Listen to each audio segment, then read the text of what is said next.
તો આ રિપોર્ટ આપે જોયો એટલે એક વાત ખૂબ જ સાફ છે કે જે કોઈ ગુજરાતી વોટ્સઅપ પર કે સોશિયલ મીડિયા પર મેસેજ ફોરવર્ડ કરી રહ્યા છે કે ગિફ્ટ સિટીમાં જઈને દારૂ પી શકાશે, તો એવું નથી, કારણ કે એવું થવાનું નથી.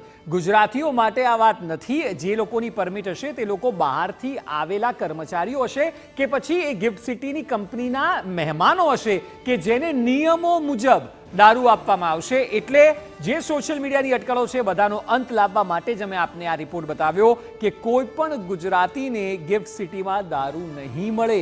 એટલે જે સોશિયલ મીડિયામાં વાયરલ થઈ રહ્યું છે તેવું બિલકુલ નથી. સરકારે ચોક્કસ નિયમો બનાવ્યા છે અને એ નિયમો અંતર્ગત જ પરવાનો આપવામાં આવશે.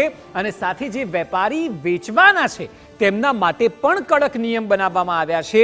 એટલે એક રીતે જે બહારથી આવેલા લોકો માટે પરમિટની સાથે તો લીકર મળતું જ હતું, તેમાં થોડા ઘણા ફેરફાર ચોક્કસ છે. હવે આપણે બિગ વોલ પર બતાવીએ કે જે પ્રોસેસ છે અથવા તો આંકડા છે જે શું કહી રહ્યા છે ગિફ્ટ સિટીના. તો હાલ અંદાજે 500 કંપની ગિફ્ટ સિટીમાં કાર્યરત છે અને આ 500 કંપનીના 13,000 કર્મચારીઓ છે કે જેમને આ નવી નીતિ લાગુ પડશે. એટલે એમાં પણ કામ કરનાર જો આપ કોઈ લોકલ છો તો પછી આપને આ નિયમ લાગુ નહીં પડે. એ સૌથી મહત્વની બાબત છે. કંપની વાઇસ નોડલ અધિકારીની નિમણૂક થશે, કારણ કે આટલી બધી કંપનીમાં નિયમો બનાવવા એક નોડલ અધિકારીની નિમણૂક કરાશે અને કંપનીઓ એ નોડલ અધિકારીને પોતાના કર્મચારીઓની યાદી આપશે કે આટલા કર્મચારીઓ છે કે જે બહારથી આવ્યા છે અને જે કંપની માટે પરમિટને અપ્લાય કરી શકે છે એવા કર્મચારીઓની યાદી બનાવવામાં આવશે. યાદી ગિફ્ટ સિટી વહીવટી વિભાગ ક્રોસ ચેક પણ કરશે, કારણ કે ગિફ્ટ સિટીમાં અનેક ગુજરાતીઓ જે લોકલ છે તે પણ નોકરી કરે છે, તેમનું નામ ક્યાંક ન જતું રહે એટલી બારીકાઈ રાખવાની છે. એટલે તમામ બાબતો ચકાસ્યા બાદ પરમિટ આપવામાં આવશે કે જે પરમિટની આપણે વાત કરી રહ્યા છીએ કે જે બહારથી આવનારા લોકો જે કંપનીના મહેમાન હશે તો પણ કે કર્મચારીઓ હશે તો પણ તે લોકોને પરમિટ મળશે. જો કે પરમિટ માટે કેટલી રકમ રાખવી, કારણ કે સરકાર ચાર્જ તો લેશે, તે નિર્ણય હજુ વિચારાધીન છે. પ્રાથમિક તબક્કો છે એટલે એ નિર્ણય પણ થોડા દિવસોમાં આવી જશે.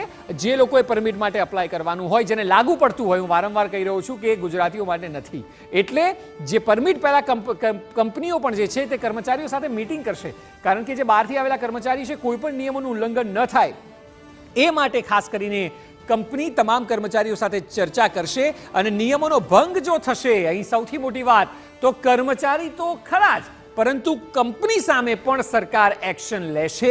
એટલે એટલી છૂટછાટ ન લેવી, ચોક્કસ ગાઈડલાઈન છે અને એ મુજબ વર્તવું.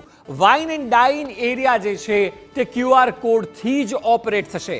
આ સૌથી મહત્વનો મુદ્દો અને વેપારીઓ માટે પણ આ મુદ્દો છે કે QR કોડથી જ એ જે એરિયા છે તેને ઓપરેટ કરી શકાશે અને એ જ પ્રકારે વેચાણ પણ તેનું થશે.